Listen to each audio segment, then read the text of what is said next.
आदरणीय अतिथि महानुभावहरू, आजको यस शिष्टाचार सैन्य आधार तालिमको अन्तिम दलित कवाचको शुभ अवसरमा यहाँहरू समक्ष नेपाली सेना र श्री इन्द्रवंश गणको बारेमा संक्षिप्त जानकारी प्रस्तुत गर्न चाहन्छु।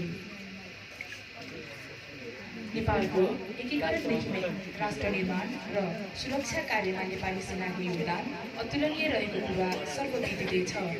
सो क्रममा नेपालको सिमाना पूर्वमा टिस्टा र पश्चिममा काँगडासम्म पुगेको थियो। नेपाल राष्ट्रको एकीकरणको लागि नेपाली सेनाका वीर योद्धाहरूले बगाएको रगत पसिना तथा गरेको बलिदानको कारण नै नेपालको गौरवमय अस्तित्व सम्भव भएको हो।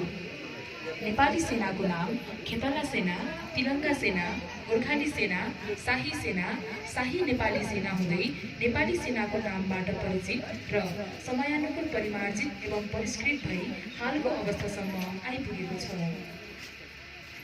पुर्खाको नाम वीरको सान आदर्श वाक्य रहेको श्री इन्द्रवंश गण नेपालको तिब्बत र अङ्ग्रेजसँगका युद्धका क्रममा सेनाको सङ्गठनात्मक वृद्धि भएको पाइन्छ। विशेष गरी बहादुर शाहको नायबी कालमा विभिन्न देवी देवताको नाममा गुल्महरू खडा भएका थिए, तर युद्ध भइरहेको क्रममा धेरै गुल्महरूलाई निशान प्राप्त गर्ने अवसर मिलेन। विक्रम सम्वत 1847 सालमा डोटी कब्जा हुनसाथ नेपालले कुमाऊमाथि हमला गर्ने निधो गर्यो र यसपछि डोटीमा विभिन्न गुल्महरू खडा भए।